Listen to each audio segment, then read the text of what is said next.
Good evening, good people. We are here for our Tuesday, April 26th of 2022 City of Muskegon City Commission General Session.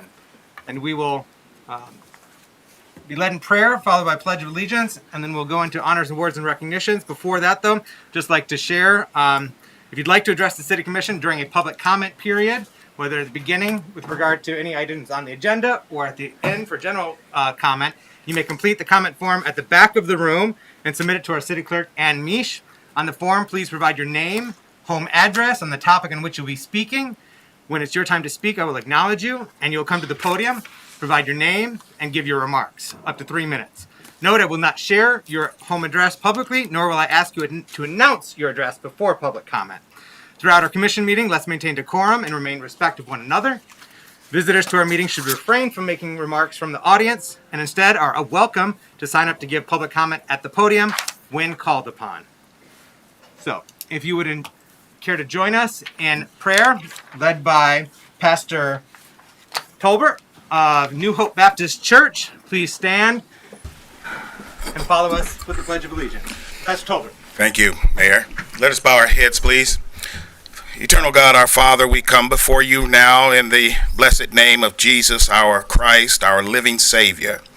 We come, O God, to acknowledge that you are God of all gods, and there is none like or beside you. We thank you, Heavenly Father, for the opportunities that you have given us to live in this awesome, great land. What a blessing, what a privilege, what a joy that we have in the name of Jesus. We thank you for this day. What a beautiful day it is. Now, God, we come in the context of city government. We ask your blessings upon our city, the city of Muskegon. We pray, O God, that your presence will dwell among us richly, and that we may sense your presence, and that your presence may cause us to love one another as Christ, your Son Jesus, has loved us. We pray, God, for these officials here tonight, the mayor and these commissioners, the city manager and attorney and clerk. We pray for them all now. Give them wisdom and knowledge and understanding that they may lead our citizens and this city in a right way, that they may lead well, conscious of all its citizens and conscious of the needs of all in the name of Jesus.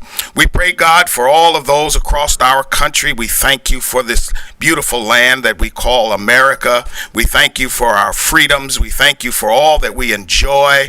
We pray for our men and women in uniform, wherever they are, wherever they are serving. Be with those in Ukraine right now, dear God, and we pray for their safety and we pray for their deliverance in the name of Jesus. Now, as we go throughout the rest of this day, let your presence dwell among us, and we will always be grateful and give you the glory, all the glory, honor, and praise. In Jesus' name, amen. Amen.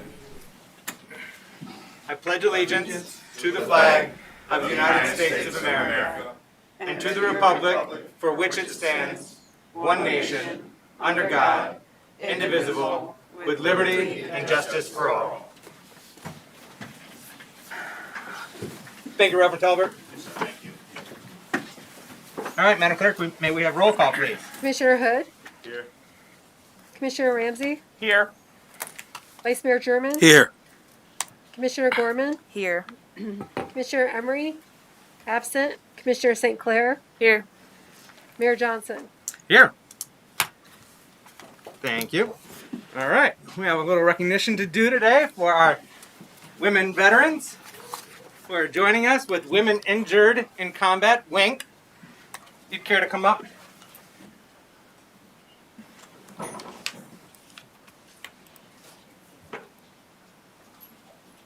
You have a proclamation.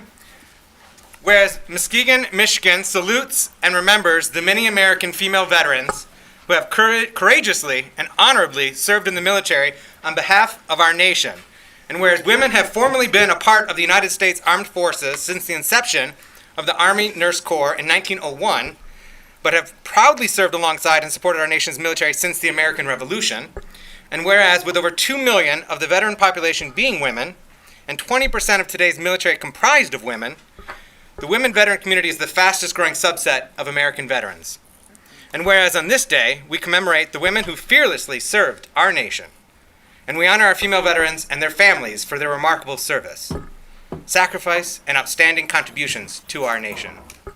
And whereas the Muskegon City Commission hereby recognizes our nation's women veterans by redeclaring April 26th of each year as Women Veterans Day in Muskegon. And whereas the Muskegon City Commission, now therefore be it resolved that I, Kenneth D. Johnson, Mayor of the City of Muskegon, do hereby proclaim April 26, 2022 as Women Veterans Day in Muskegon and encourage all City of Muskegon residents to recognize the courage and contributions of generations of American servicewomen and their families who have proudly served our great state and nation, doing their part to protect our land, people, freedoms, and legacy. Thank you.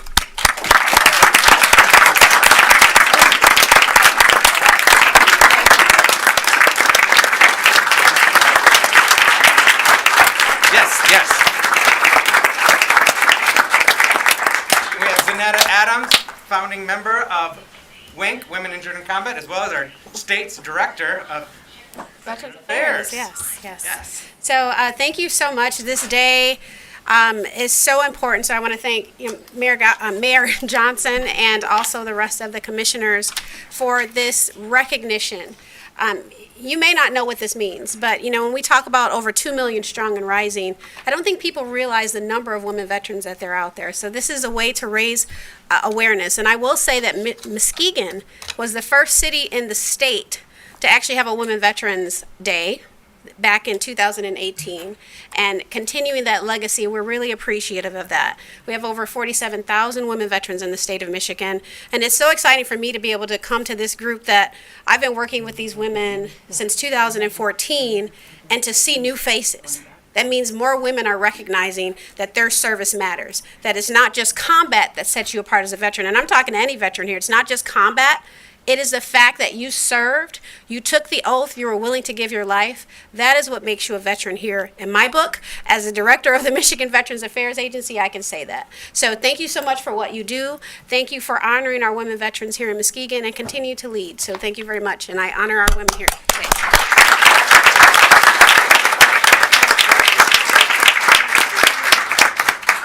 And stay tuned for details. There'll be a public event coming up in June, tentatively June 12th, that they're organizing to further recognize our women veterans. Thank you. Is that a new password? No.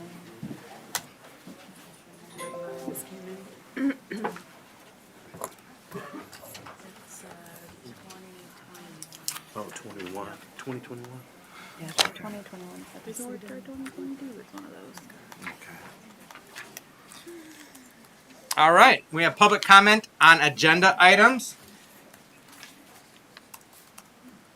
We have a few. There's still time to submit comment forms if you'd like to speak on any agenda items while we are listening to a few of the folks coming to speak.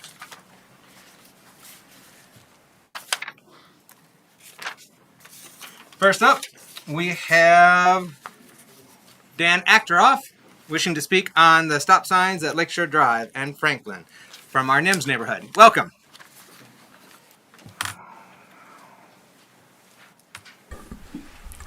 I just wanted to say thank you for this consideration to place those stop signs and to reinstall a couple of the signs that have been there for many years and taken down in recent years.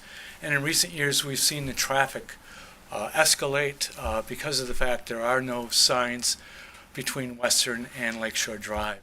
At the same time, on Laketon and Lakeshore, they've taken the median out, so we're seeing a lot more semi-traffic on Lakeshore Drive day and night, along with speeding cars, motorcycles, and every type of truck, construction truck, and so forth, just because it's a shortcut.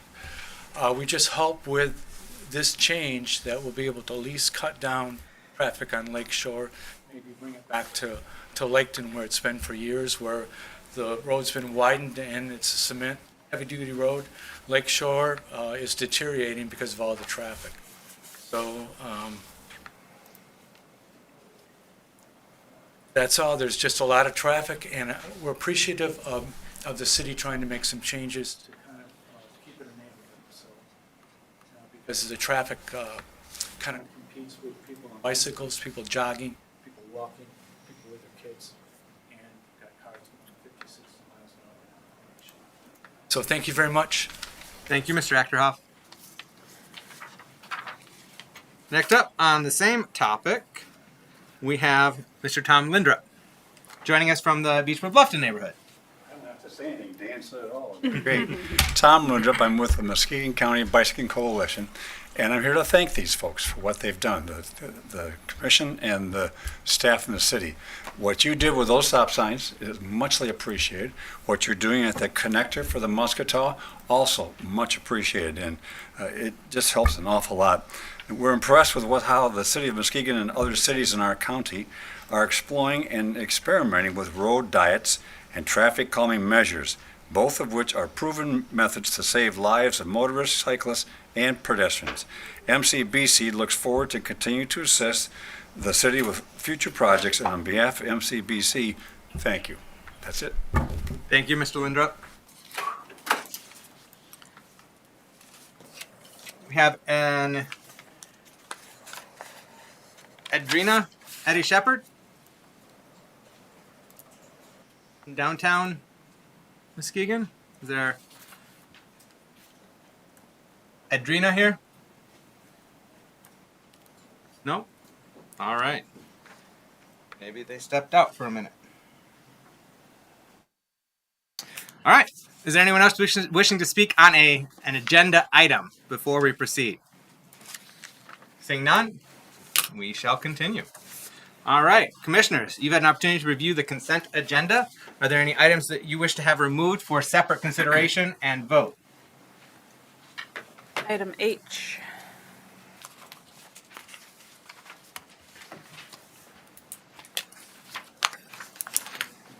Any others? I would entertain a motion to adopt the consent agenda as presented minus item H. I move to accept the consent agenda minus item H. Support. We have a motion by Vice Mayor German, supported by Commissioner Gorman, to accept the consent agenda as presented minus item H. Any discussion? No? All right, Madam Clerk. Vice Mayor German, Yes. Commissioner Gorman, Yes. Commissioner St. Clair, Yes. Mayor Johnson, Yes. Commissioner Hood, Yes. Commissioner Ramsey. Yes. Motion passes. Thank you. Are you Edrina? Yes. Sorry, we just missed you. So we just voted on that item. However, it approved. However, if you'd still like to speak on the matter, you're welcome to come to the podium. I'm sorry.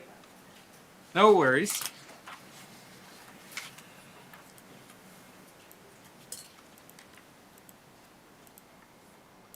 You just give your name and you have up to 3 minutes to provide your remarks. Hello, my name is Edrina Shepard, and I am the Workforce Readiness Director for the Boys and Girls Club of Muskegon Lakeshore. And I just came to say thank you guys for approving the contract so we can get the teens working in the community. The skills and talents that they will be receiving will help them and bring everything back to the community. So we would just like to say thank you for this amazing opportunity. Thank you. Absolutely. You're welcome and thank you.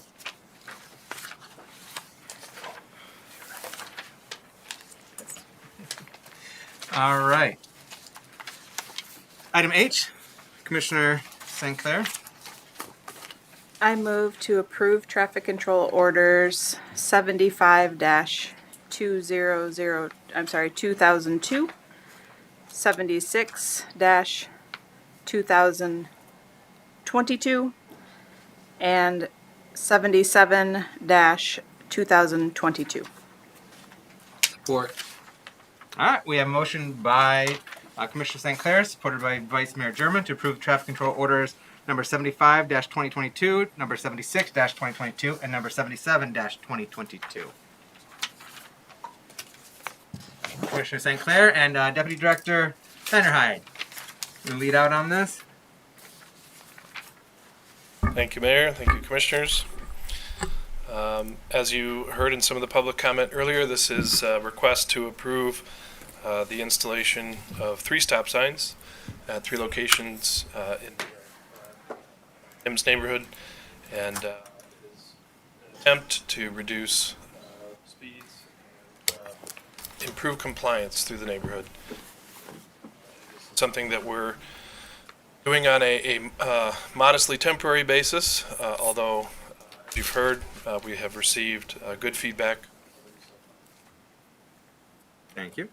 Commissioner St. Clair, any questions? Input? So I've gotten a variety of feedback on this from, yes, thank you so much, this is amazing, to what the heck, this is crazy.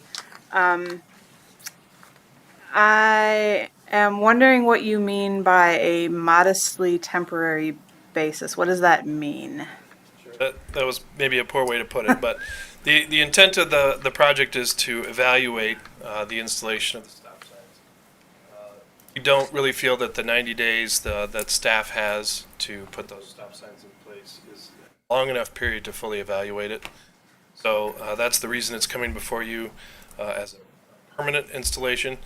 Again, if the feedback comes back such that staff or commission desires that those do not move forward in a permanent sense, then we will come back before you and rediscuss. Any follow-up, Commissioner St. Clair? I don't think so, thank you. Commissioners, any other questions or input at this time? No. Commissioner Gorman. Yeah, I'd just like to share, just like Commissioner St. Clair, I've also received very mixed feedback. Initial feedback was, what's going on, these don't feel needed. But I just want to acknowledge the feedback in favor of it has been from residents directly in that neighborhood. And I'm always going to vote on the side of safety, and I really respect those residents who have let me know this has been something they've really been wanting and asking for various safety reasons. So I'm voting in favor of this, and I feel really good about it. So Thank you, Commissioner Gorman. Any other questions or input? All right. Thank you, Deputy Director Vanderhyde. And I will say that this came up at our neighborhood association meeting to some extent last night. There's mixed feelings there, but in terms of the efficacy of the traffic signs. However, they appreciate that city staff is being proactive and addressing their concerns with regard to safety and speeding along that area. So they really do appreciate that. People want to provide, and thank you for explaining, so everyone understands that staff has an opportunity to do temporary traffic controls up to 90 days. Anything beyond that requires commission approval because staff anticipates it's going to take more than 90 days to do a proper assessment and evaluation. That is why you're here asking us to approve this on a permanent basis, but may not truly be permanent if your evaluation indicates it is not justified. So how do people provide input to you and your traffic control committee on this topic? Sure. Really, anyone in Public Works would be happy to receive that feedback. You can dial the main number and probably be forwarded to me or to Leo, Director Evans. Email either of us or any other contacts that you may have at Public Works or even at City Hall, and I'm sure it will get forwarded to the right folks. We don't have a specific portal set up for it, so email and phone would be the best way to go. All right. Contact DPW or one of the commissioners or mayor then, or our city manager. All right. Thank you so much. Unless there are any other questions, okay, we're good to go. We're going to proceed with roll call. Commissioner Gorman? yes. Commissioner St. Clair? Yes. Mayor Johnson? Yes. Commissioner Hood? Yes. Commissioner Ramsey? Yes. Vice Mayor German? Yes. Motion passes. Thank you. Next up, we have unfinished business, the CSX agreement.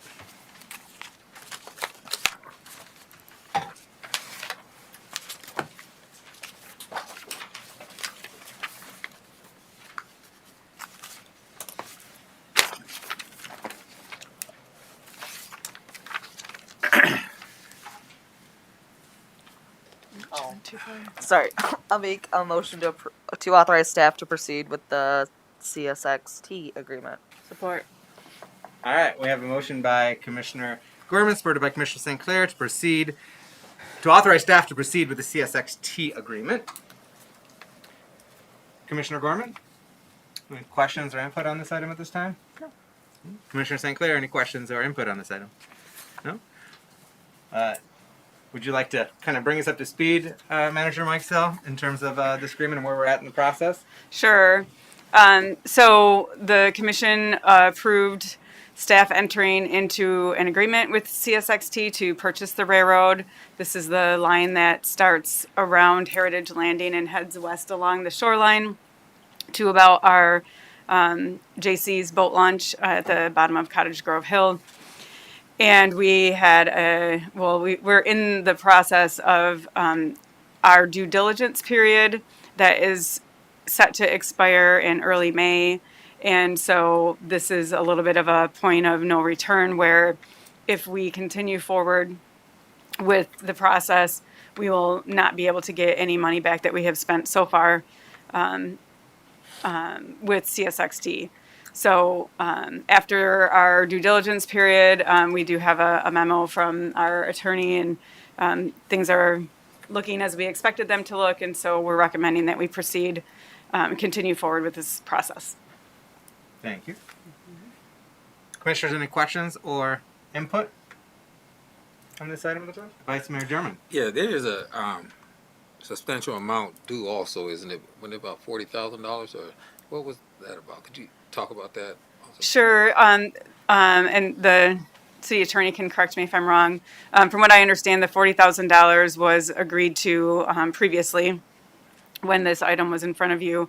This is a fee that we pay to CSXT because they have to file with the Surface Transportation Board to be sure that they can get approval to remove the tracks. Absolutely correct. Yeah. So we'll just be paying that $40,000 at this time, and then after the approvals have been provided by the federal government or the appropriate federal agency to abandon the track and establish a notice of intent for trail use, then we will be brought back to us for approval on final closing, and then we will pull the trigger on paying the remaining balance that will be owed on the purchase. Any follow-up, Vice Mayor? No, that's it. All right. Just wanted to make sure I was on point with that. So, All right. Commissioners, any other questions or input? We can down here? Down here? No? All right. We're going to proceed with a vote then. Commissioner Emery, absent. Commissioner St. Clair, Yes. Mayor Johnson, Yes. Commissioner Hood, Yes. Commissioner Ramsey, Yes. Vice Mayor German, yes. Commissioner Gorman. Yes. Motion passes. Thank you. Next up, we have an amendment to the Ride Muskegon agreement.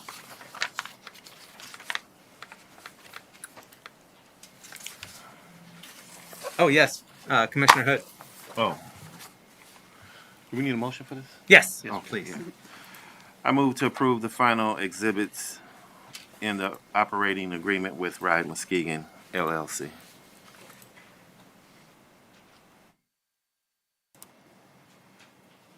Second.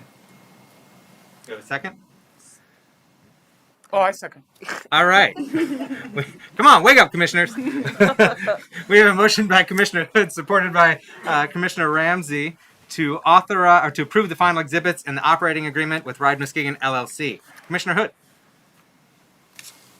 I don't have anything. Nope. All right. Commissioner Ramsey has the supporting. No questions Any at this questions time. or Thank input? you. All right. Commissioners, any other questions or input at this time on this item? I have a couple. Yes, Vice Mayor Yeah. German. Yeah. On the maps for locations, I guess for parking. That's just part of the phase one of this project, and is the actual business owner in the audience in the chamber? Oh, okay. Good. Yeah, it was all Mr. right. Parent? Yeah. Yeah. Okay. Good You evening. give your name, and then we will need your address, but you don't have to share it publicly if you don't want to. You can give your address to the city clerk privately if you'd like. Stephen Parent, and it's 10574 Robert F. Lane. That's in West Olive. Right. All right. Thank you for attending. Just a question about the parking locations. I noticed it's along the Lakeshore Drive in that vicinity. And that's your phase one project pretty much that you talked about earlier in the presentation that you presented to the commission. When are you planning to move forward and just kind of expand that? Well, we're going to see we're gonna see how this goes, right? One of the benefits in the software that we're gonna be using and that we're gonna be providing you guys too, because I think your guys' feedback is gonna be equally as important as our feedback, is the heat map. What that's gonna do is it's gonna allow us to see where the traffic's at, where the most people are getting the most benefit using it. So there's a chance phase 2 we may say, hey, some of this don't need to happen, or we may ask for some additions. What's happened since it was approved is we've had a lot of private Fisherman's Landing, those kinds of places also come and say, hey, we'd love to have the scooters at our place too. So I think at the end of the day, it's going to be one of those things when we get to next summer, next spring, we may look at it and reevaluate on what we, and look for your guys' feedback too. What have you heard? We want to make it work for everybody, and so there may be things you're hearing that we're not. But we also want to be cognizant of what the community thinks too. So. And I see about 16 parking locations, so that's going to cover pretty much that whole area down to the coastline there. I had a question there, kind of slipped my mind. That's it.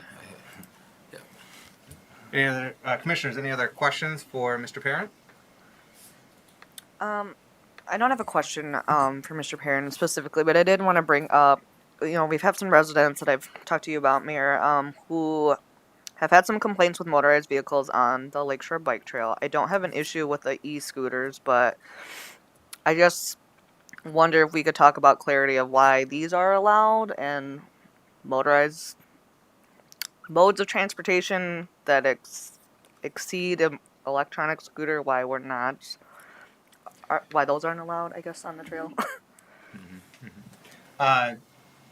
Chief Lewis, would you care to speak on this matter at all? Sorry to catch you off guard with this question, but would you care to provide any input as to the enforcement for e-bikes or e-scooters on our shared use paths, like Lakeshore Trail and Laketon? Well, in this case, it would not be Laketon Trail, but it would be using Lakeshore Trail. And Chief, I've seen video of some electronic bikes on the trail that have been a safety concern for runners on the trail that frequent those. So I guess I'm just looking to see what they should do if they see that and are not feeling safe on that trail.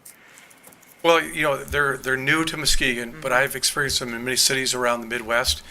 And so when this first came to us, I was looking at this early on because I was certain it was coming here.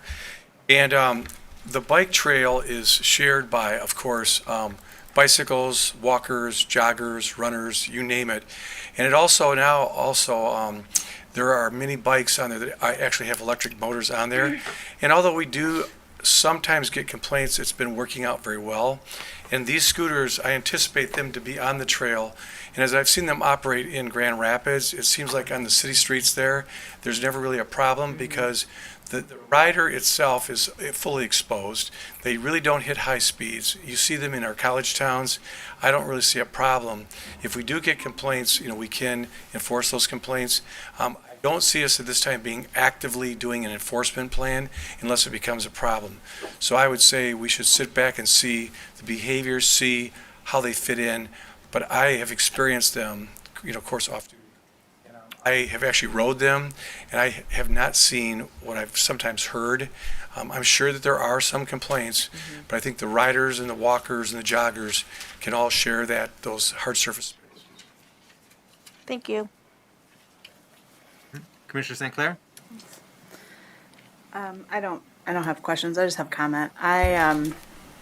Before, if I may, are there any other questions for Chief Lewis while he's up there? No? Okay. Thank you, Chief. Sorry, Commissioner St. Clair, proceed.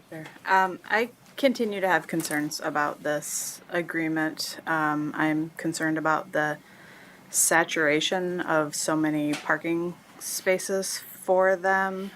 16 spots is a lot. I am more concerned about the locations at the beach. I cannot wrap my mind around how that is going to happen safely they cannot be on the sidewalks, and the traffic at the beach is such that it doesn't seem like it would be safe for them to be sharing the road with the traffic and with walkers?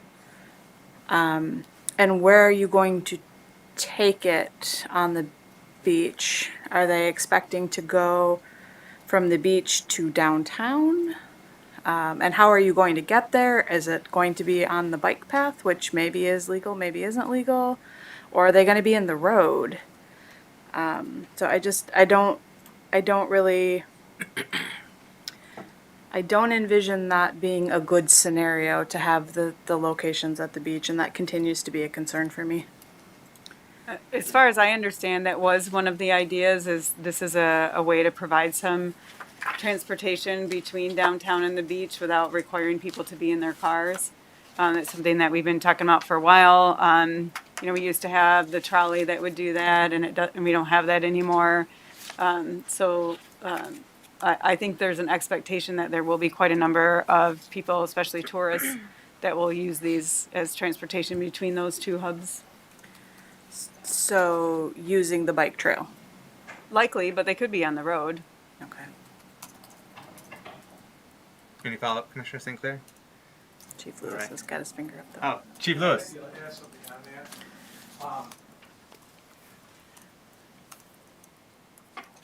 At the beach, it is a congested area. I have to agree with that.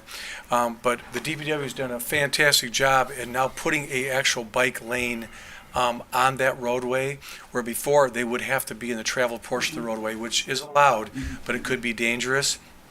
There is a designated, on the actual east side of the roadway now, there's a designated path that people have been using. The sidewalk on the east side isn't as heavily traveled as over at the beach side. I do worry a little bit about where they lay them down and park them, because if you look around, the behavior has been, when I'm done riding it, I drop them.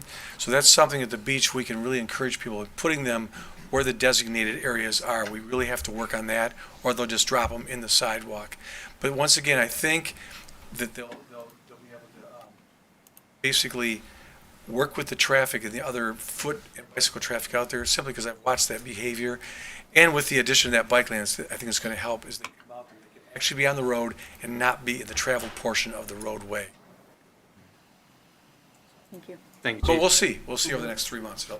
That will tell us what's going on. Mr. Parent, could you speak to one of the concerns with regard to safety on the shared use path? Does your software and program allow you to throttle back the speed of the scooters or bikes if you eventually add them to the program? Does it allow you to throttle back the speed on certain areas, so if you can see that they're going down our bike path, that they'll not be able to surpass a certain speed? Yeah, so we can narrow it down for, for instance, on one-way streets, we can make it so the scooters can't go the wrong way on a one-way street. We can make it, but it limits the power where they're essentially dragging it, right, the wrong direction. So we have we can customize that and go up and down. For big events down here, we can bring the speed down across all of them with one click of a button, so it's just safer for everybody. In terms of, just to address the concern in terms of like what this looks like, because I've heard that throughout this process with, and I get it, because before I signed on to doing this, I travel a lot for my other business, and I am also a frequent user of these scooters. I love them. But just recently I was out in Long Beach, and as we've been going through this process and we've been speaking with you guys, I was in Long Beach and I was looking around, and I was dismayed with the amount of scooters just laying around and the way it looked. You see it a little bit in Grand Rapids, but go to Long Beach and you would be like, whoa, it's something completely different. So I want you to hear it from me, that anybody that knows me and my other businesses and whatnot, I think it's what's allowed the other businesses to be successful, is there is a portion of me that is probably a little OCD. The part of the initial investment that we made into this was two-part. One, it was the actual software. We could have came into this at a probably 60% less of an investment if we would have went with cheaper software that didn't have all the safety features and all the communication stuff built into it. But we went with the most expensive software so we could get that feedback and all that. What that software is going to allow us to do is we're going to designate these parking spots. We're going to plug that into the software. If somebody goes and they park at, let's say, a block up from one of these spots, the first time it's free and they get a warning on the app. After that, it's a $5 fine. So they park it, they take a picture, and then it's good. And when these things need to, if they're left laying down on their side, that sends a notification to our worker, which is the second part of our investment. We're going to have someone working 7 days a week. Their entire job during the time these things are being driven is to go around, make sure these things are organized. And when I say if they're laying down, it sends an alert. Within 30 seconds, it sends an alert. And so we're going to have someone driving around in a vehicle, riding Muskegon. It's going to be a beautiful van. That's all they do is make sure this looks neat for the city. I will tell you, I frequent downtown. I'm down here a lot. And for me, if I was driving down the road and I saw them not organized or looking messy, I know the way that makes me feel as just a human being, and I would have an issue with it. So I feel what you're saying, and I want you to know, that's not the way when I run businesses, I run them very clean. I want it organized. I got to be happy with it. So I want you to feel good about that. But yeah, the software is going to allow us to make, if the bike path, if we're getting a lot of complaints about it, and we'll work with the police department as well. We'll slow them down, but we also want it to be advantageous for people coming in with Airbnbs and stuff like that.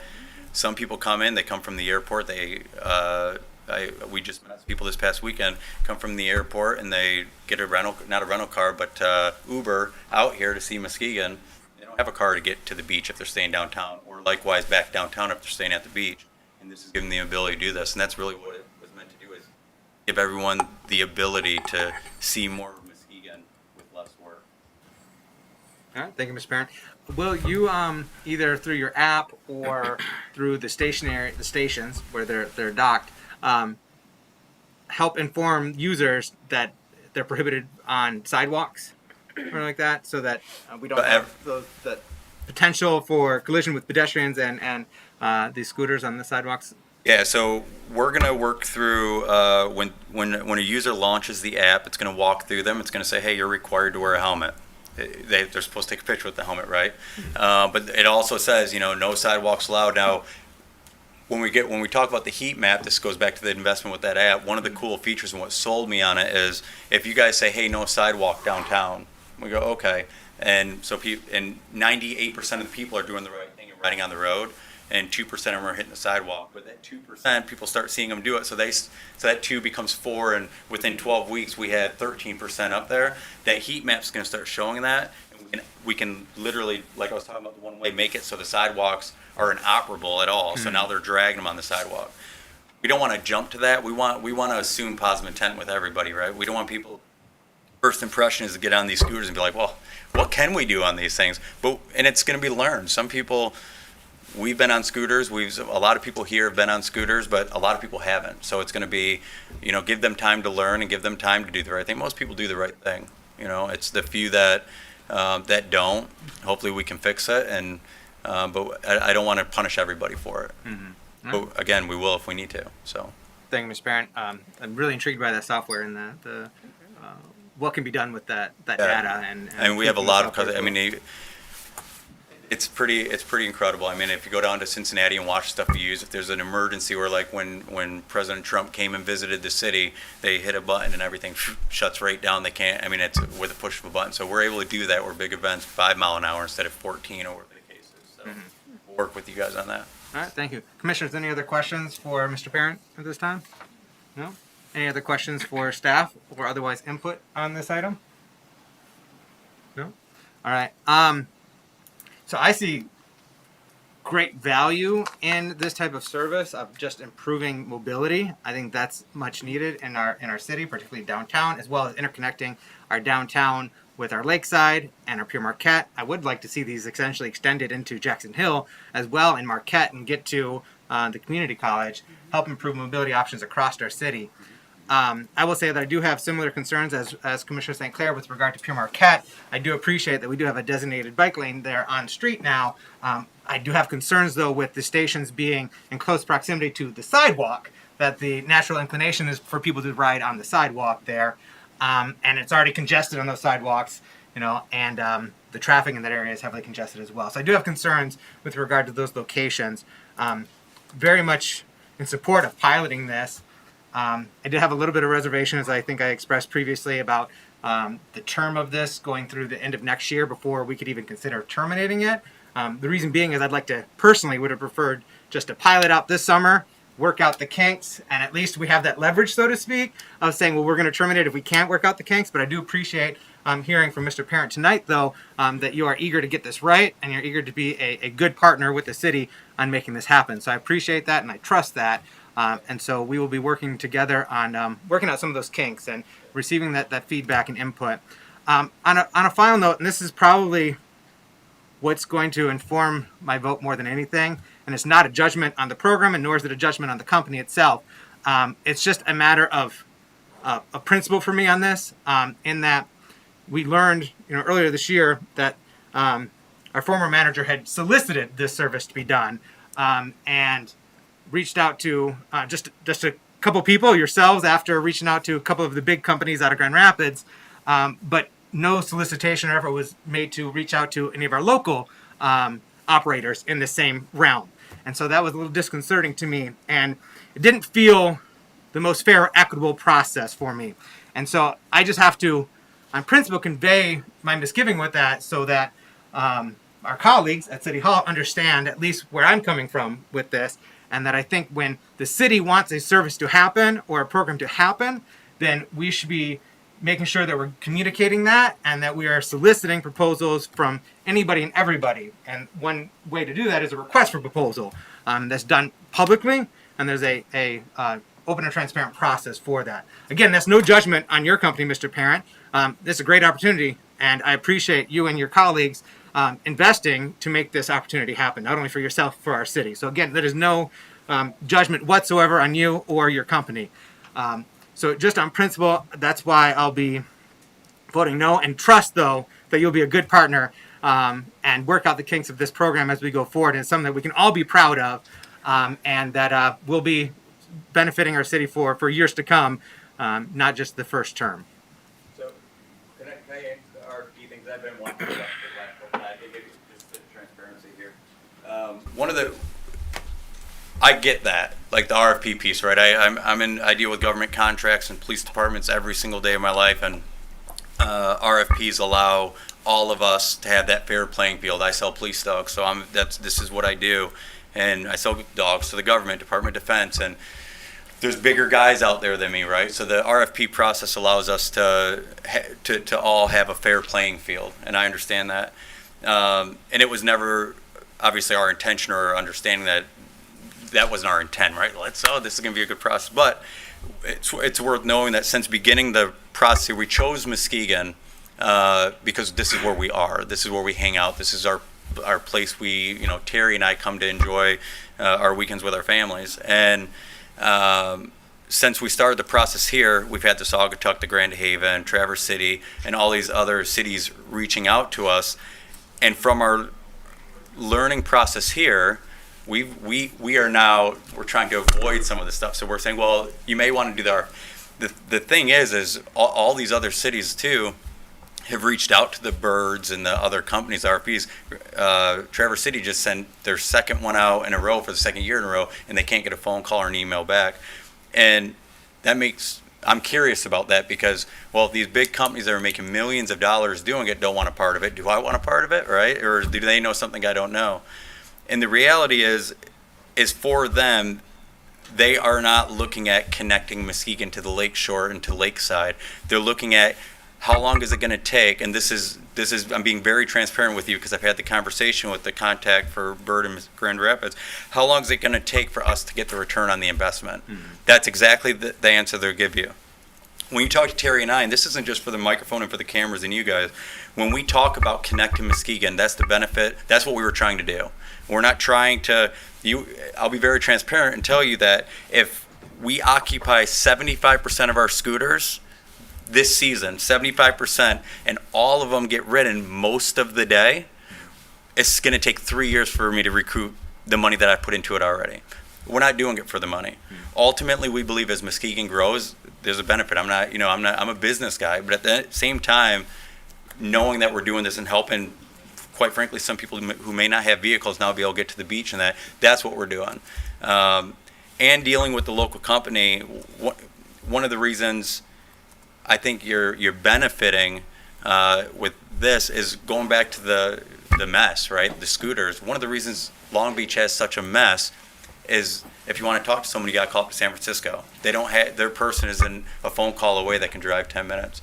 So yes, I get the process and all those things, and it probably should have been done differently. But I want you to know our intent is just to do it right. And if that's a direct phone call, you can have my cell phone. We're going to make it right. And the people I'm hiring for this are level 10 people. They're performers that are OCD like me. So we're going to hit a home run with this. I really appreciate that, Mr. Parent. Look forward to working with you and getting it right for the benefit of everybody. And I trust that it is not just about profits for you, but for the benefit of Muskegon. So thank you. All right, roll call, please. Commissioner St. Clair, No. Mayor Johnson, No.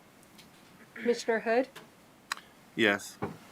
Commissioner Ramsey, Yes. Vice Mayor German, Yes. Commissioner Gorman. Yes. Motion passes. Thank you, Madam Clerk.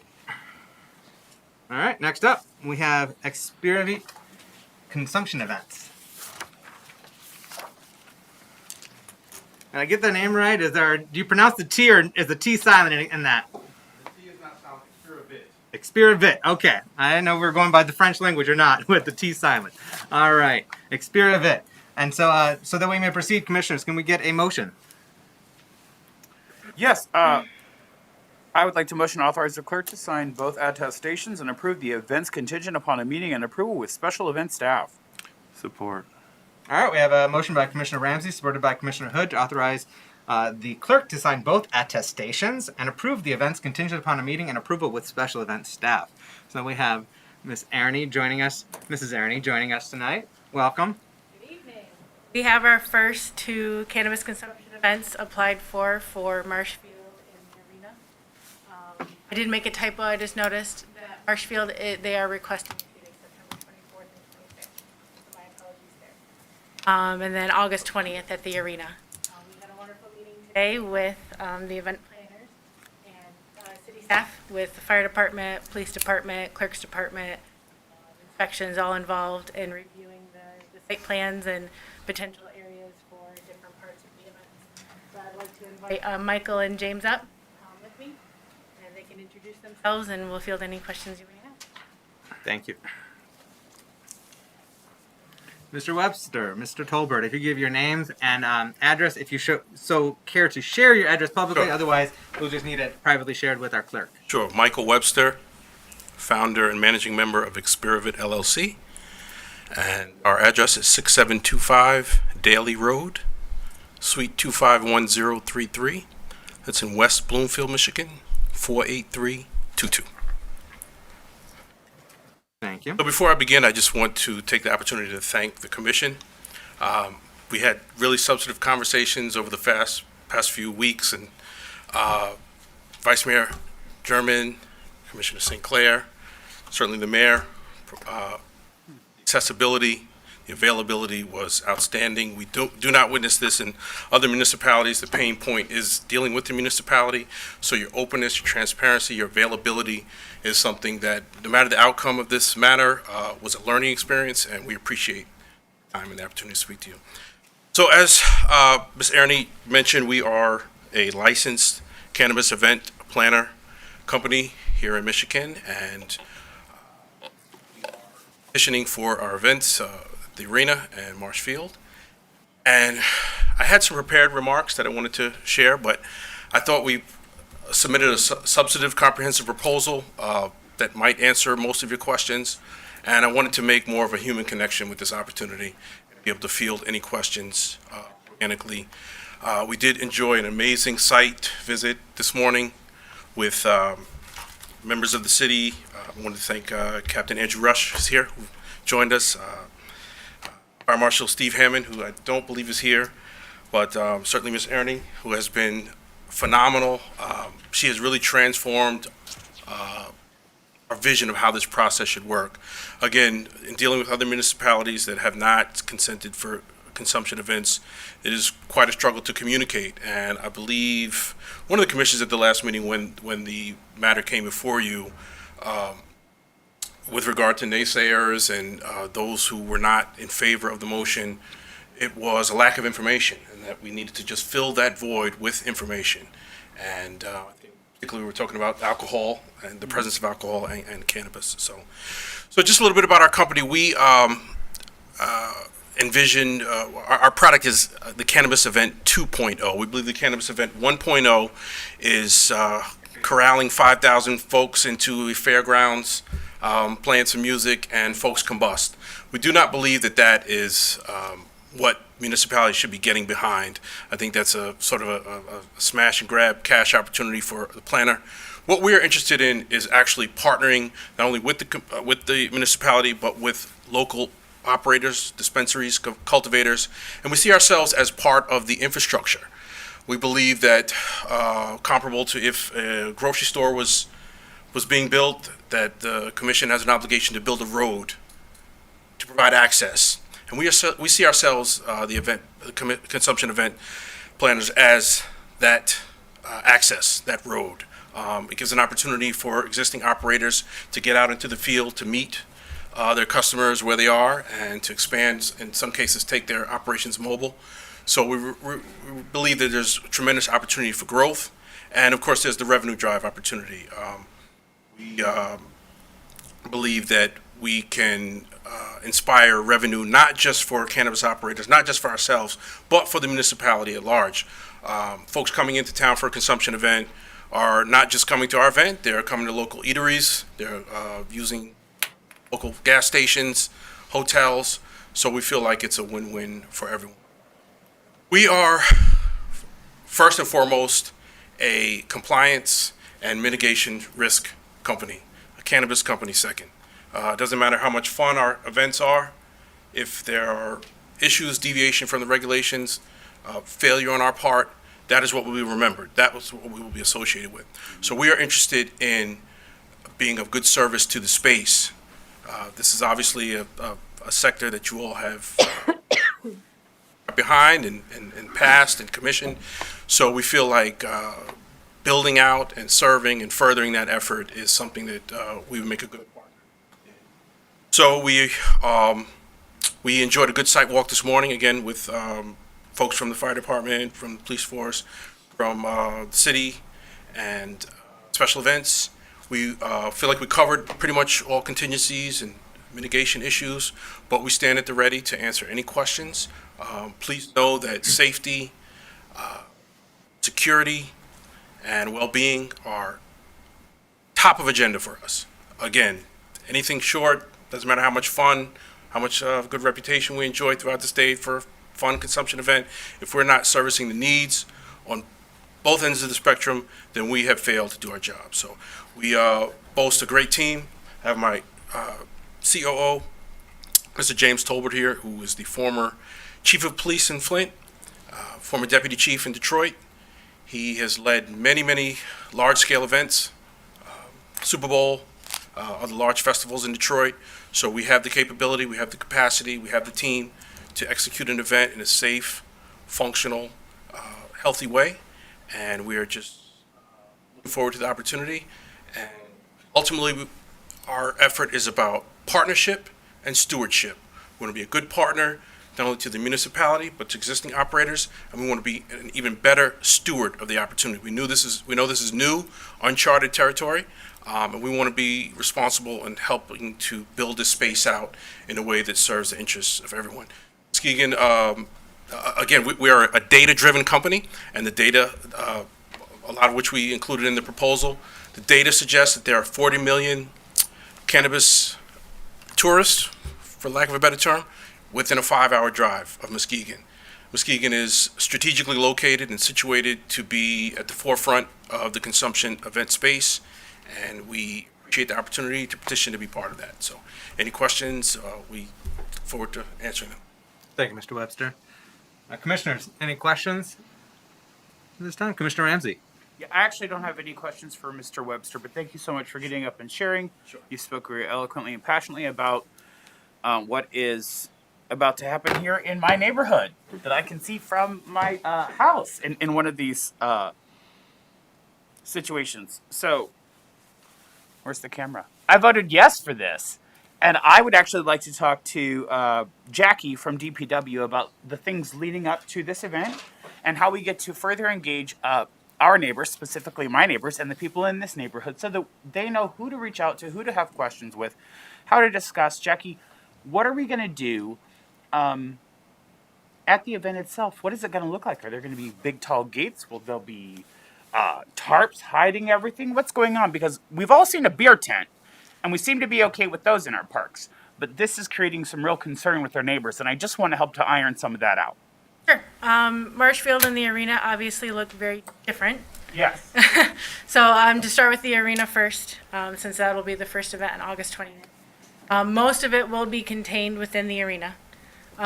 We did discuss if Rad Dads and Carlisle's would be open to the public, and if they are still during the event, that there would need to be a shield or fencing and a veil between the restaurant and the arena. So that would be blocked off in some way, shape, or form. And then they will be putting most likely a mini carnival in the back parking lot on the Shoreline Drive side of the building. So that could include something like a Ferris wheel or bumper cars or something like that. That would be fenced off again. And then potentially a consumption area that would be on the side of the building between the convention center and Red Ed's. If you attended the We Discover Festival where they had their VIP area, that could be potentially a consumption area. But again, it would be fenced and shielded as is required by the MRA. So there will be no consumption inside of the Mercy Health Arena? Because of it being indoors, you can't have a combustible indoors. Gotcha. So we're going to be doing, they're allowed to consume edibles and beverages inside, but when it comes to smoking, it would need to be done outside. And so we've identified the back parking lot, or currently the side of the building, with the renovations next year potentially of that other space being on the other side of the building, the potential consumption area. Great. For the Marsh Field, we had a meeting with them. The ball field's beautiful, right? And so there's limitations there as far as what can be utilized on the ball field because we want to keep that space nice for baseball. So we reviewed and most likely they'll be utilizing some of the space between the ball diamond and the outer fence that is currently there. And for this particular event, there'd be a fall festival. And so they're still identifying the area of where the consumption would be. Okay. That's still being discussed because we're waiting on word from the Clippers if they would be comfortable allowing like a tent in the ball diamond. But I addressed the concern of where the middle school is located, and so most likely the hope is to have the consumption area on the back part of the property. But again, most likely, since especially in this one being in September, it would be inside of a tent. So not even just the fencing, but most likely in an enclosed tent for this location. Wonderful. Thank you so much for sharing that. I just want to make sure that as we move forward, that we're able to share these ideas, thoughts, and plans as much as we can with our neighbors so that they begin to realize that these sort of events are not new to us here. We do consumption events all the time. They're just done with alcohol. And marijuana is now just as legal as alcohol. And so how are we going to continue to mitigate this concern that our neighbors have, but to also remain upstanding citizens of our community that uphold the law and move forward together with the whole situation. Well, one thing I did like that Michael shared on our site visits today was he said that the focus of our events is carnival and fall, but just enhanced with the products of a consumption. So that the focus is the fun of the season, and then this would just be allowed. Great. Thank you, Jackie. Thank you. Commissioners, any other questions? Vice Mayor German. Yes, thank you, Mayor. Thank you, Jackie, for assisting these gentlemen and Chief and Fire Marshal and Captain. Okay, yep. Okay. And Mr. Webster and Mr. Tolbert, commend you. And in this business, it's so hard for black men to get into this business, and being a social equity business, those guidelines. I seem to struggle just trying to allow fair access and opportunity for people here in Muskegon. Just the pushback and working with other entrepreneurs who's trying to get into this business has been very difficult for me as a commissioner at that time, now vice mayor. But I think you've done your homework. You have experience. You have expertise. Mr. Tolbert there, he's and our public safety director, Chief Lewis. I did vote in favor of this, and I am open to this. I think if it's done correctly and strategically, these type of events can be successful. Yes, to Commissioner Ramsey's point, when they talk about making the public aware, and so they have knowledge and are educated about how these events take place. I think that's the most important thing when it comes to the unknown, when you don't know. So I support you, and we did get a chance to talk, but we're formally now are introduced, and just going around seeing different dispensaries and events has gave me the knowledge that I need to make good, sound decisions, and I don't see this being no different. So, thank you guys. Yep. Commissioner Hood. First thing. So the consumption will be going on inside the tent, not outside the tent and around the ballpark. Yes, as per formerly MRA, now the CRA regulations, all combustion-based consumption must take place out of the public view. We believe that's the letter of the law. We are acting towards, or concentrating our efforts towards the spirit of the law. So something as simple as a veneer, a translucent shade or drape satisfies the CRA requirements. That does not satisfy us because we don't believe it speaks to the spirit of the law. We value this opportunity to partner with, and we are willing to meet the municipality's needs and desires more than halfway. So we know it's a new space, we're easing into it. We want to proceed with caution, but with confidence because we have the backing of both the state and hopefully the commission. So there will be no viewable consumption from the public vantage point. Okay, and I just want to say, I'm so glad to see two African Americans in this business that are doing what you're doing. Even though I'm going to vote no, because that's just has nothing to do with the event. Well, it has all to do with the event. I just don't agree with this at Marshfield. Do your thing at the Walker Arena. At Marshfield, I just don't agree with it, so I'll be voting no, but has nothing to do with your company. Well, if I could respond just by saying that not only do we respect your position, we honor your position. You have been tasked by the good residents of Muskegon for managing their interests. And we do believe that there are some folks amongst the Muskegon citizenry who are not behind the event and not support. And perhaps that's just a void of information. Perhaps it's an issue of normalization. We understand that legalization does not always translate to normalization. What we are working on is normalization, changing people's hearts, changing people's minds, and building an industry as we go along.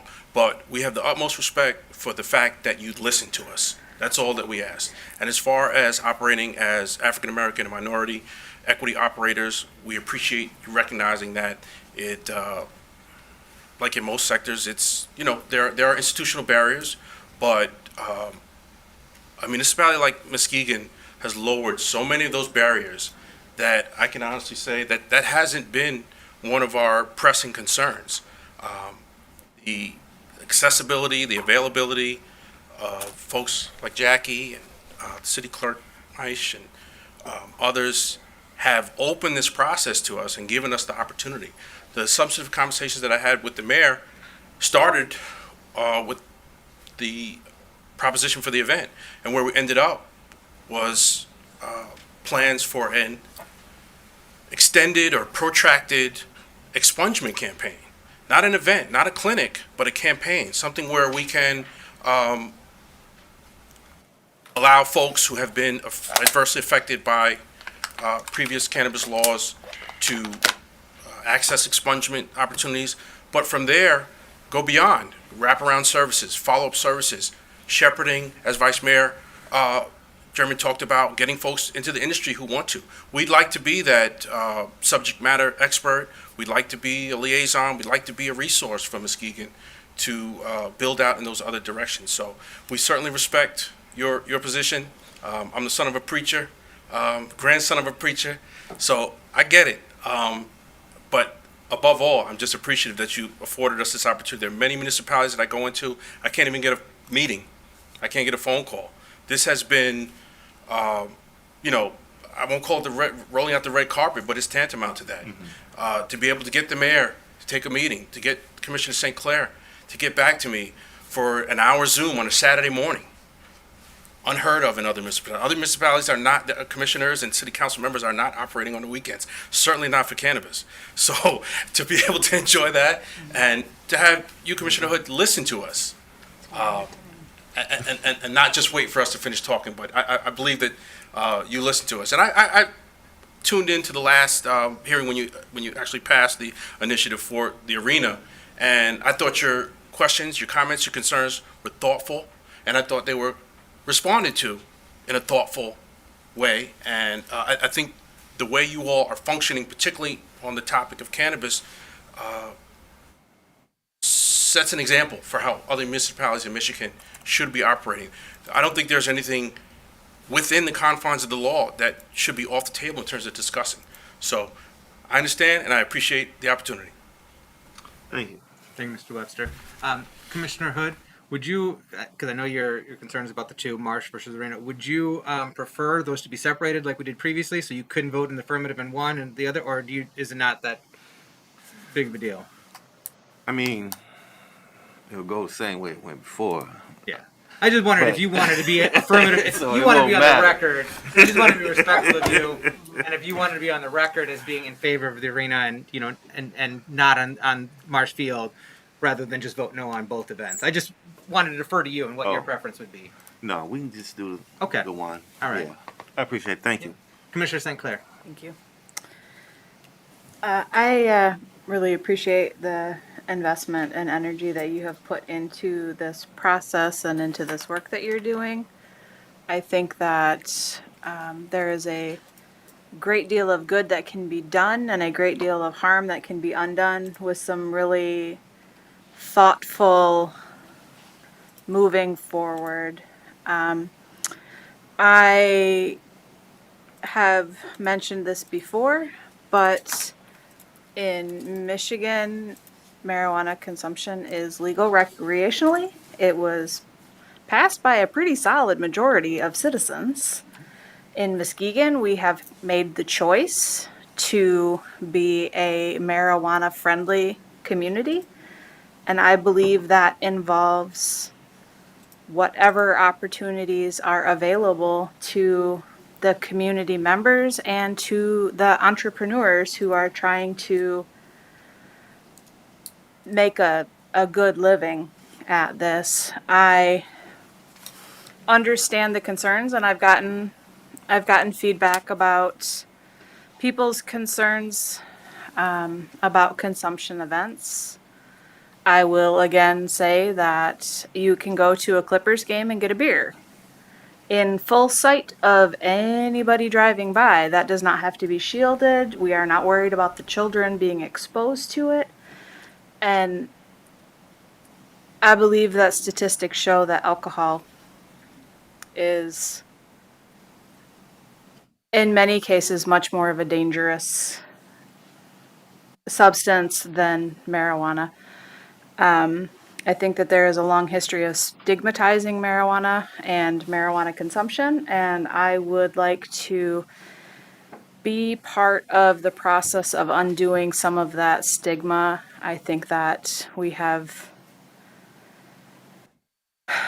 villainized it for a lot of years, and a lot of people have lost the better part of their lives due to how we as a society have treated marijuana. So I'm gonna hop off my soapbox now. But I am in support of treating marijuana much the same as we treat alcohol, within the letter of the law, that it is a legal thing now, and I believe that we need to treat it like it's legal because it is. So. Thank you, Commissioner St. Clair. Commissioner Gorman, I just want to give you an opportunity to Yeah. ask questions or give any input on this. No, I appreciate it, and I appreciate you making time for us today. Caught my eye in your presentation that we were provided that your data section from the Michigan Cannabis Hospitality Industry Growth Organization. I was a student of Professor Lipford, so I was interested to see that study. However, I'm a little concerned with the data in that when you dig into their survey narrative, there's a typo in this report, but it looks like the survey sample was only collected for 3 days and 175 respondents. So, Yes, well, I'll first respond by saying you have a keen eye. Yeah, that was a typo, not in the original data set, but somewhere in translation. And I think it speaks for itself that no data could be collected and processed in a 3-day window. So we apologize for that error. And on that topic, if I could just, there was another item in the proposal that I'd like to correct the record on. We boasted that our COO, James Tolbert, Deputy Chief James Tolbert, enjoyed a close professional and personal relationship with Chief of Police Sane from Muskegon Heights. It's actually Chief of Police Viverette from North Muskegon. Minor issue, but again, transparency. Just wanted to make that correction. The close relationship, both personal and professional, is still there, just different side of town. But we've since alerted Muskegon about the typo, and I believe the most recent version online has been updated. okay, So great. I'll reach out to Professor Lipford. But so I'm really interested in that data as far as cannabis tourism. I have a question, I guess, for our legal counsel. Do we know that consumption can happen in the arena in terms of that we also have a liquor license from the state of Michigan? I do not. if I could. Yeah. So the regs, and you had to do a deep dive in the regs, but they're very explicit in pointing out that if the venue owner holds a separate liquor license, either local or state level, when I say local, I mean the temporary 501c3, then they are allowed to serve alcohol at the venue. We, as the cannabis consumption event planners, are not, we're walled off. So, Right. Particularly with the arena, they hold a liquor license. We did not petition, not that we have any issue with alcohol consumption, but we did not petition. That was something that the city, I guess, considered in a sort of natural evolutionary way and came to a decision on that. So, but we are operating within the confines of the regulation. Yeah, no, and I share with Commissioner, I don't have as much of an issue at the arena, but my concern was just I don't want us to approve this just to find out for you guys later on that we did all this for nothing. Oh, sure. And still, I mean, if this, I'm super interested what Marshfield looks like. And that's all I'll say. Thank you. So Marshfield does present Yeah. different set of challenges in being open air space. We enjoyed a good site visit today, and we feel like there are, I won't call them workarounds, but there's employing a little bit of Opportunity. creativity can, again, speak not only to the letter of the law, but the spirit as well. Thank you very much. Quite welcome. Thank you. Commissioners, any final questions or comments? No? All right. Well, I just want to thank Mr. Webster, Mr. Tolbert, for your interest in organizing and putting on these events, for your investment of your time, talent, and treasure in our community. And how would people learn more about these upcoming events? Sure. And two, how would potential partners or sponsors Sure. or cannabis operators in our city come and collaborate with you on these events? Well, being a stickler for the rules that we are, we're not allowed to market in any capacity until we have this attestation signed. So we're certainly not keeping things under wraps, but we didn't create any marketing collateral. But as soon as I don't want to use assumptive language, but if we are so fortunate to move forward with the event, we have a robust marketing campaign that is spelled out in the proposal. We have one of our local operators here. I'd like to recognize Grassy Knolls Dispensary, and they are a potential partner for us, as we spoke about, for the expungement events. But we will, and this is a point that I was remiss. I should have led with this point because I saw it impacted the conversation about the scooters. We are committed to making this a Muskegon event. We are not carpetbaggers or interlopers coming in to try to take advantage of an opportunity. We are here to build something locally. We will be sourcing locally. Some of the expertise will obviously come from us, but we will be looking to source locally for everything from security to local dispensaries. We'll be giving them priority in terms of vending space and participation. But this is going to be a Muskegon event. We see the value in building this reputation and this opportunity for Muskegon. If other municipalities want to enjoy this type of reputation, they need to lean into the ordinances the way you all have. So I can assure you from top to bottom will be any outsourcing that we need to do. We'll start with the local level, from security to vending and obviously to the existing operators, both cultivation and retail. Thank you, Mr. Webster. Did you have something else, Commissioner St. Clair? I have one more question. For clarity, will this be an adults-only event? And if so, how will you ensure that children will not be consuming the cotton candy or riding the carnival rides? Sure. Great question. Again, probably something I should have led with, but it does speak in the proposal. This, as per the CRA regulation, this is a 21 and over event. As far as the ability to execute on that front, I would defer to my COO, Richard Tolbert, and he can come up and just speak just generally about how we'll be controlling access flow and. Good evening.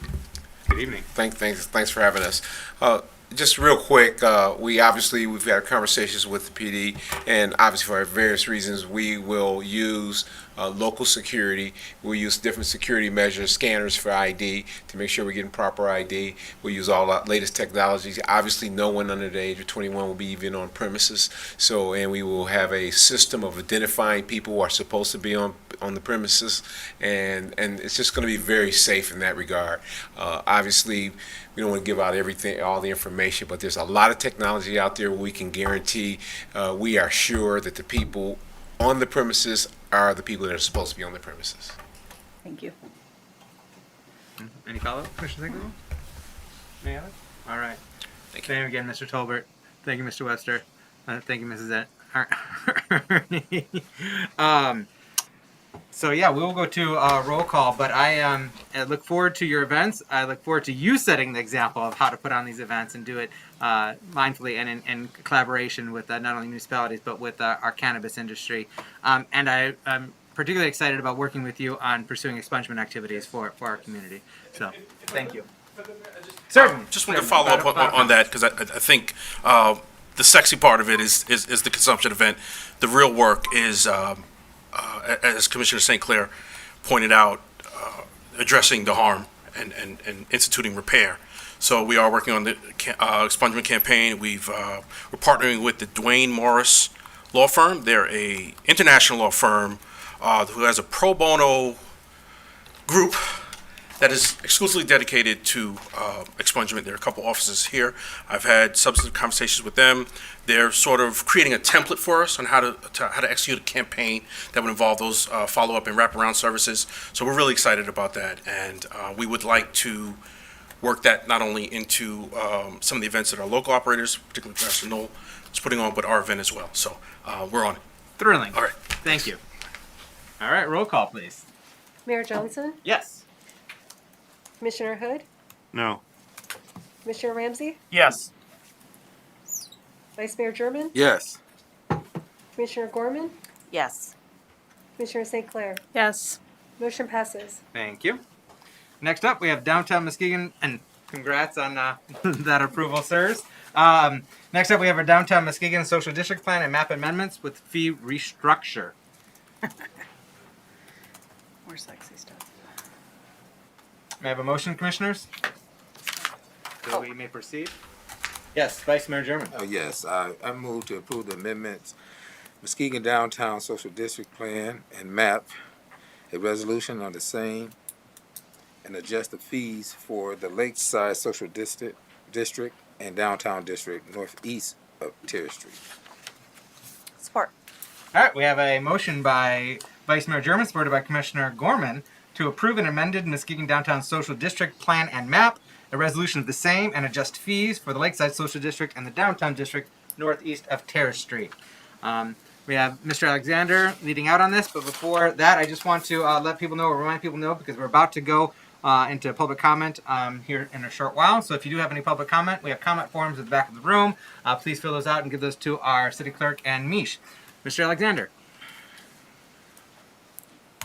Mr. Mayor, Commissioners, good evening. Dave Alexander, Business Development Manager for the city and DDA Manager. I'm bringing this forward as a staff recommendation because of two things that have gone on. Number one, we have had, as we had discussed prior, enactment of Public Act 27 of 2022, which has allowed us to have a nonprofit beer tent, the special event liquor license, within a social district without having to close down the social district as the original law had provided. Obviously giving us problems, especially with the Rebel Road and bike time events. The other is that we, staff, met with, informally, a group of many of the social district establishments to discuss 2022, and Clerk Mish and myself and her staff got some feedback as it relates to many of the issues. One of the things that we felt we could bring forward to alleviate some of the concerns was the fee in terms of wanting to restructure that. You back in December have approved a fee of 75 cents, and that was for both the Lakeside Social District and all of the Downtown Social District. There are obvious areas of intense use of social district stickers and those of not. And those who are spending, having less invested, felt that the 75 cents was maybe onerous. We then felt that putting the area, basically Pine Street, there's three or four of the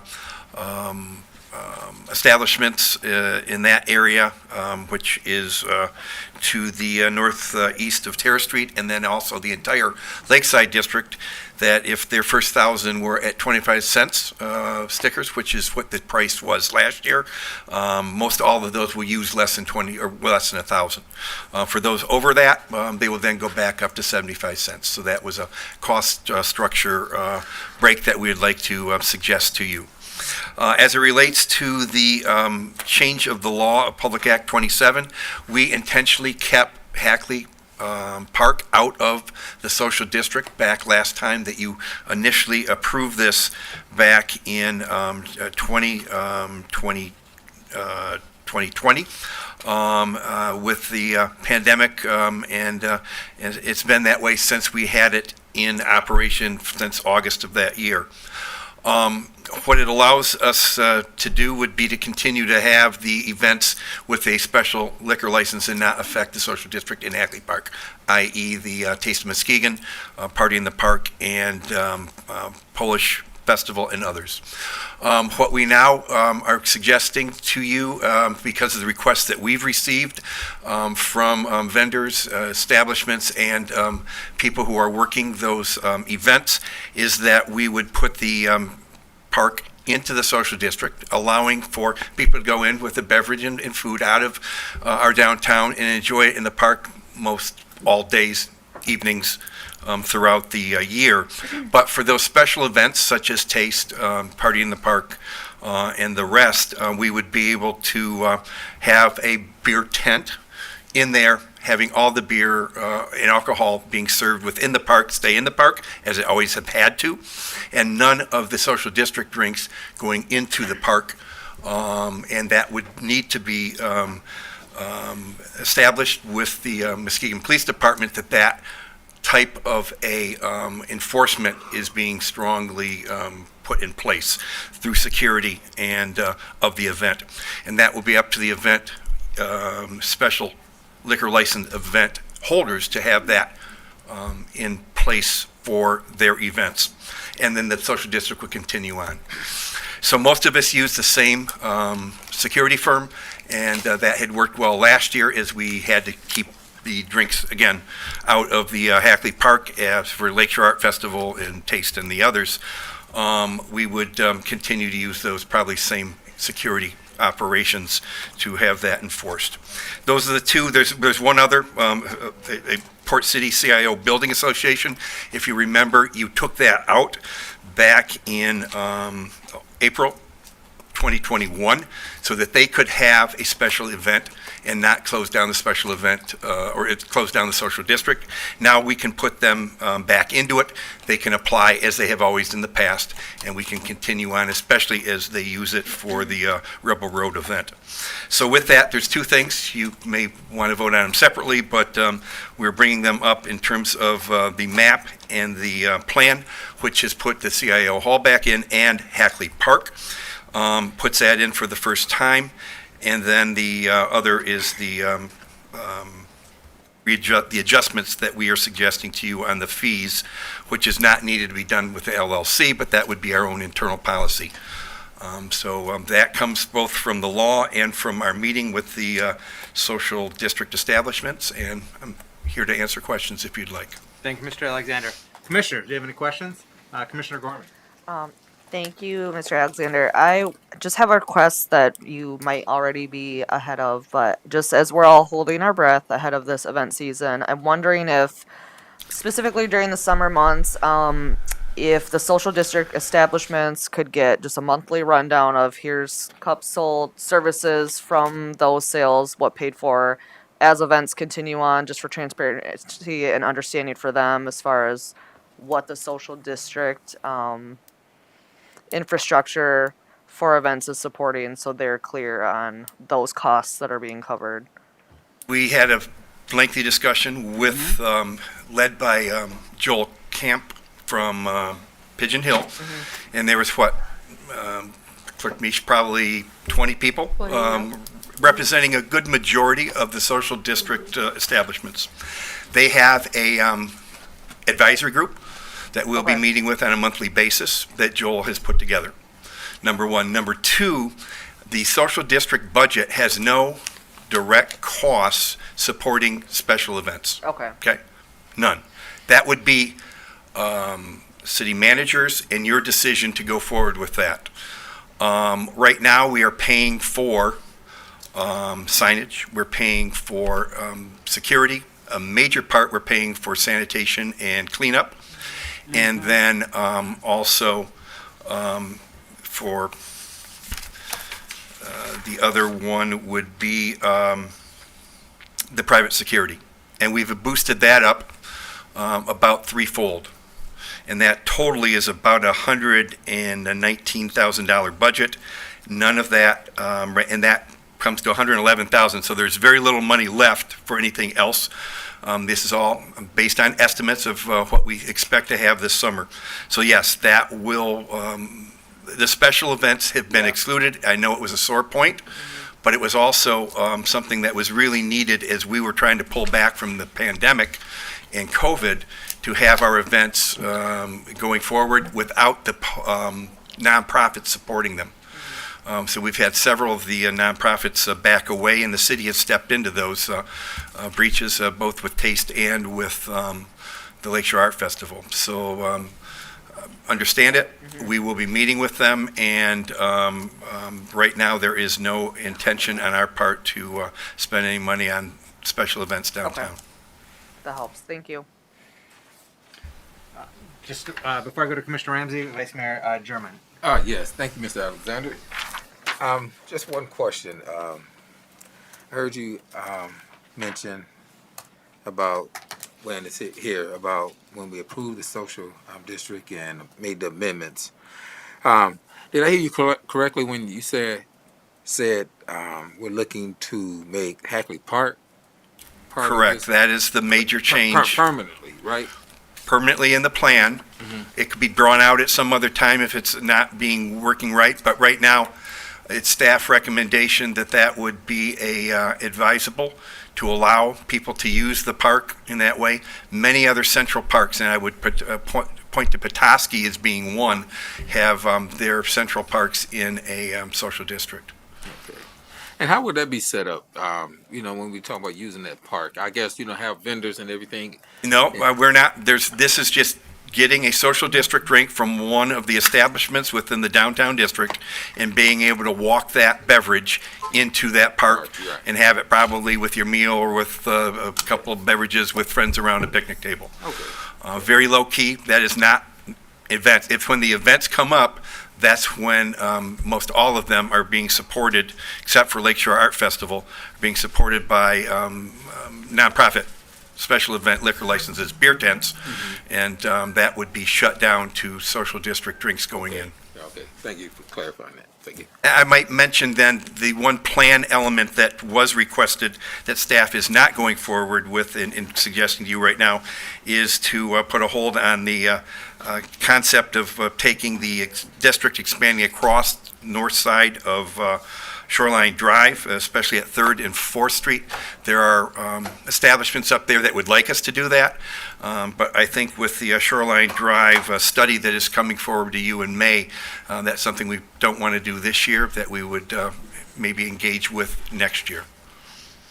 All right. Thank you, Mr. Alexander. Thank you, Vice Mayor German. Do you have any follow-up? No, I don't. Okay, Commissioner Ramsey. Yeah, Mr. Alexander, thank you so much for sitting down. I also got to sit down with Joel before he had the meeting with you and the team, and I know that there were some genuine concerns about the social district, and from what I can tell, those were addressed and answered, and they're very excited about how we're going to move forward. I think that this summer, as Commissioner Gorman spoke to, us being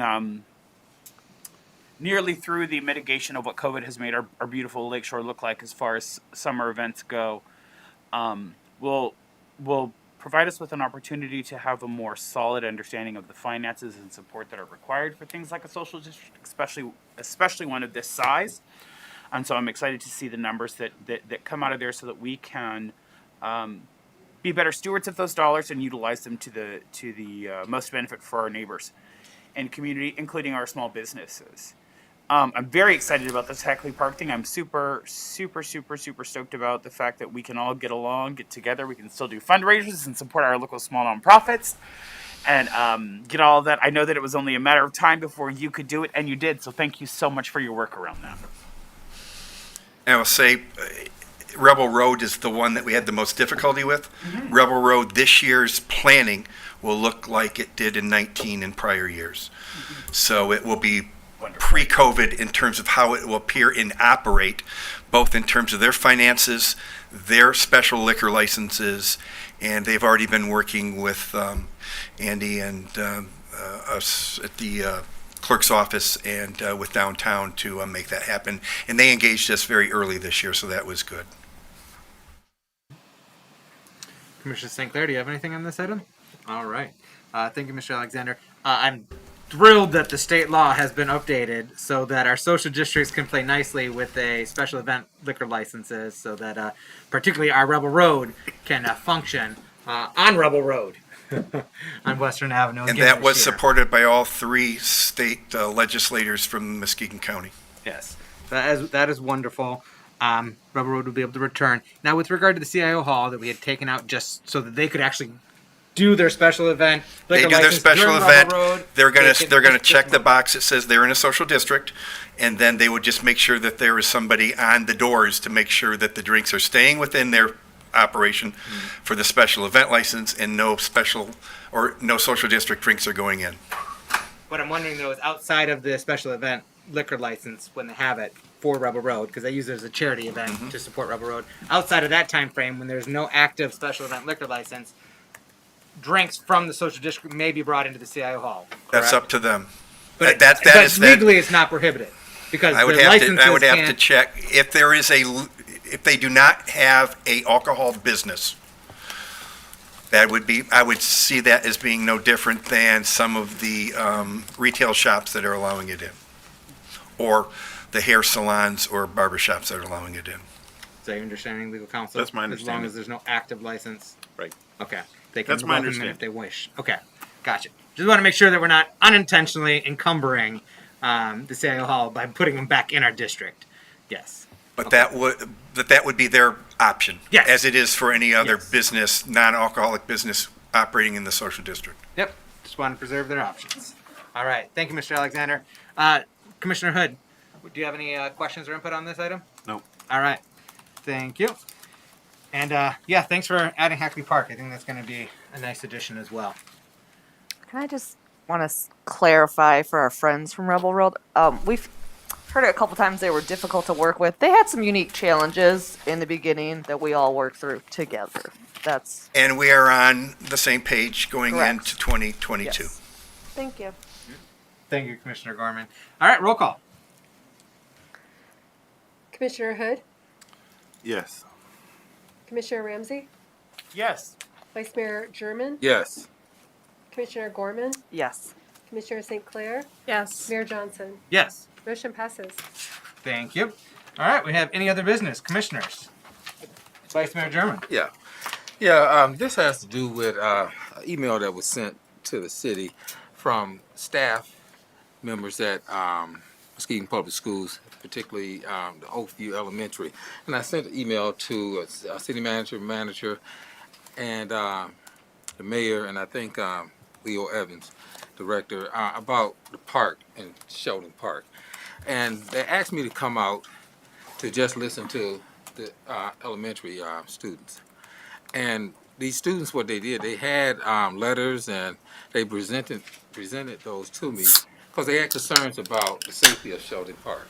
So my reasoning for sending you all those emails just to kind of get some feedback, and that's what I was looking for.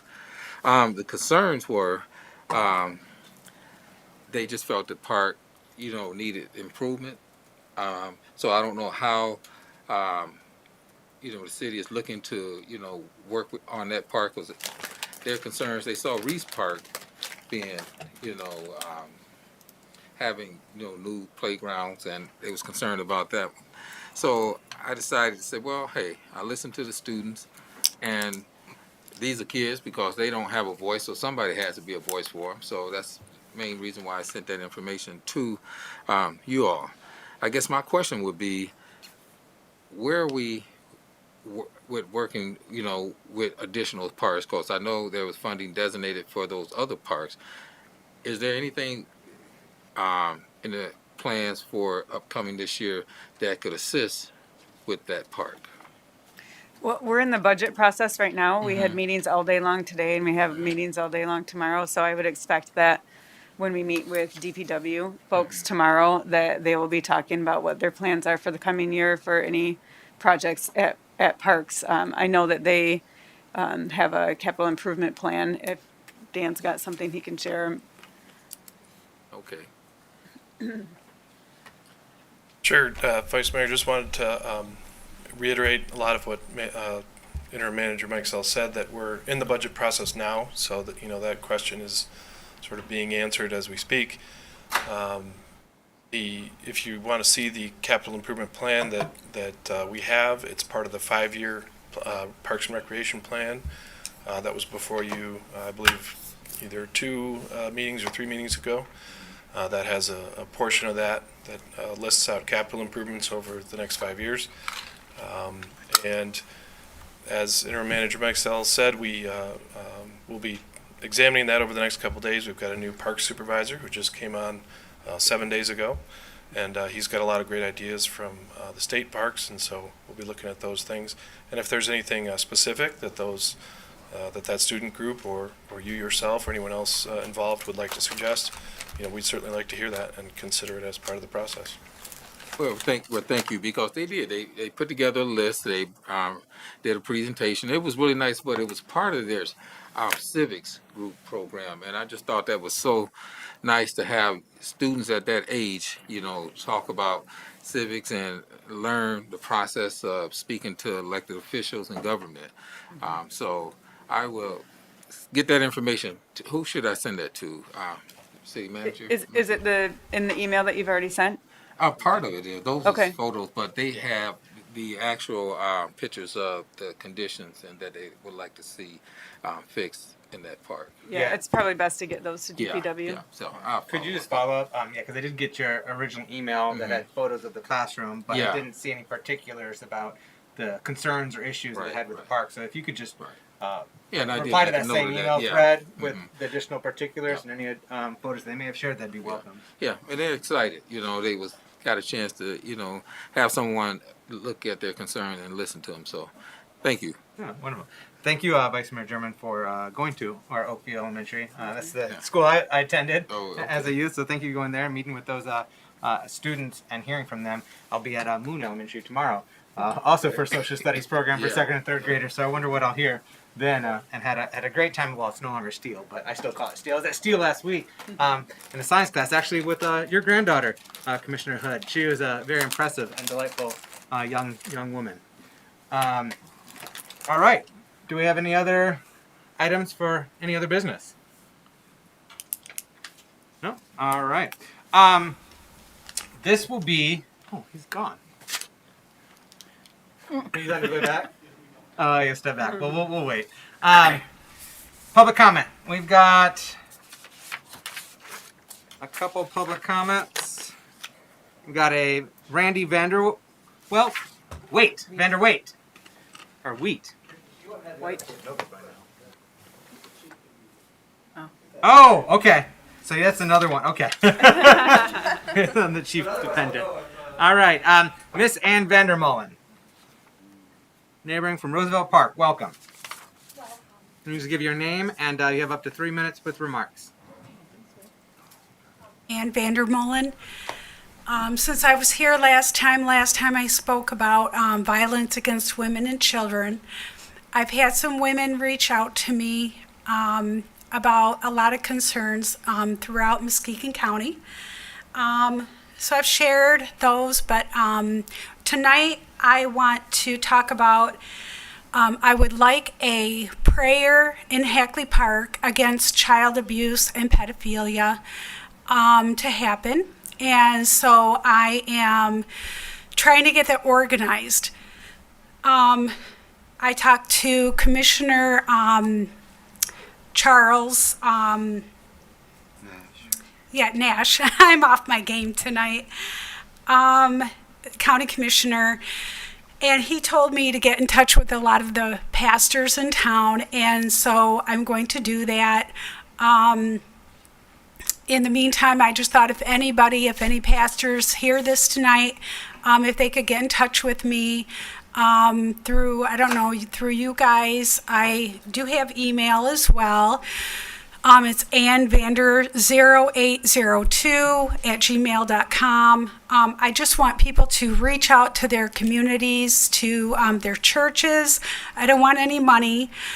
I just want to get together as a community and pray for people that have that are survivors of child abuse and pedophilia, and pray so that we don't have future victims. I just think that by talking about this, I think that it will possibly help prevent it and bring people together that have gone through this.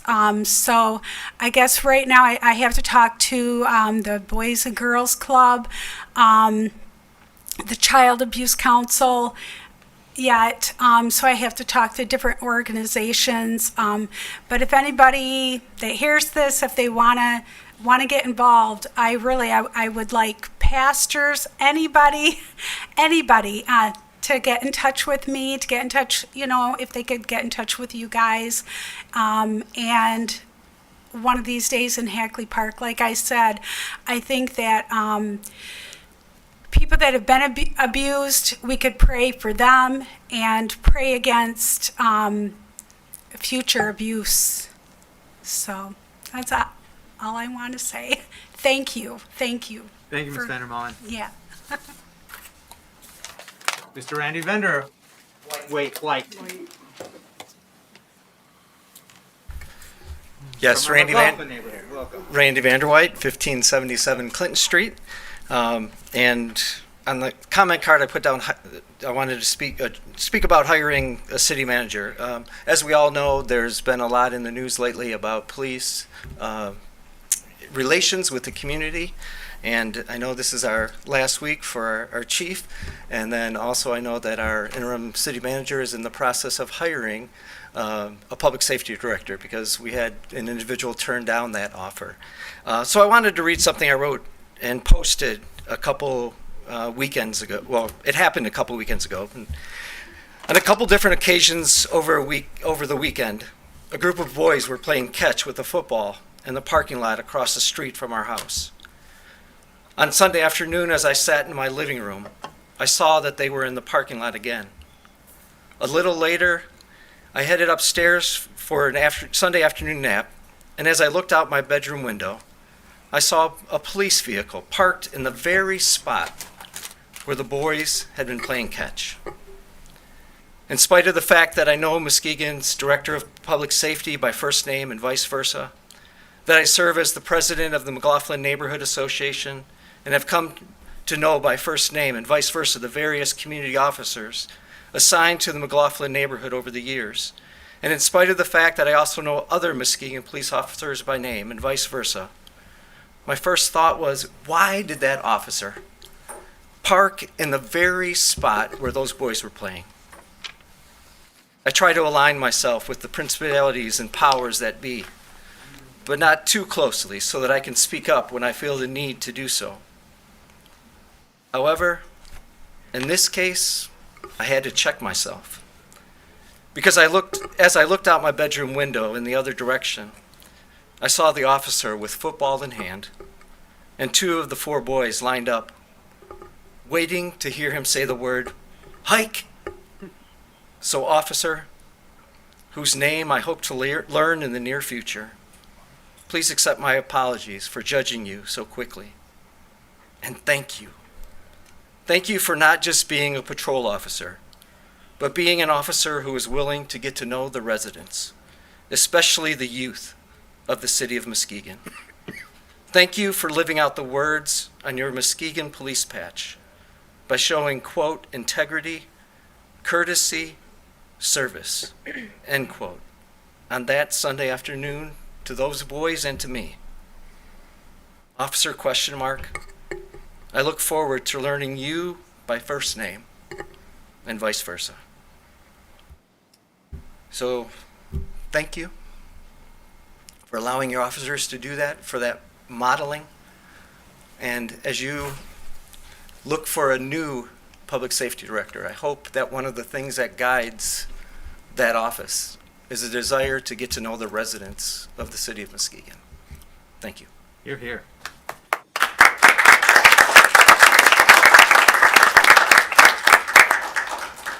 Thank you, Randy, for sharing the touching moment. Did you learn the officer's name? I haven't yet. Haven't yet. I did show pictures. They're going to let me know. They'll let you know. They got you. Excellent. As you mentioned, this is our last general session meeting with Chief Lewis, Chief Jeffrey Lewis, who's been with the city of Muskegon for a decade and has devoted 44 plus years of his life in service to public safety of others. And I'm grateful for your years to our city and to others, but particularly our cities. And I appreciate your leadership here, and with an emphasis on that community policing, on fostering a culture of camaraderie with our community. We're going to have a private ceremony. Well, not private ceremony. We're going to have a ceremony here at City Hall, so it is technically still open to the public. I will have a proclamation for you there, so I don't have it right now to read, but we'll better highlight some of the many accolades of your career and dedication to our community. But I just wanted to acknowledge that this is your last general session meeting. And commissioners, we're going to be having a retirement ceremony here in this chambers, 2 to 4 this Thursday. Our neighbors are welcomed as well to celebrate your many years of commitment and care for our community. So thank you, Chief Lewis. We appreciate you.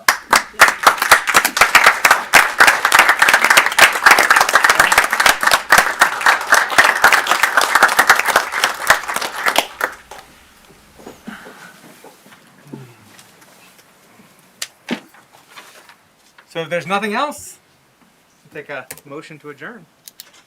Or unless final opportunity for public comment. Anybody? Nope. All right. We'll take a motion to adjourn. So move. Second. All right. We have a motion by Commissioner Hood, supported by Vice Mayor German, to adjourn. All in favor, please indicate by saying aye. Aye. All opposed, same sign. Ayes have it. We are adjourned. Thank you. Take care and be well.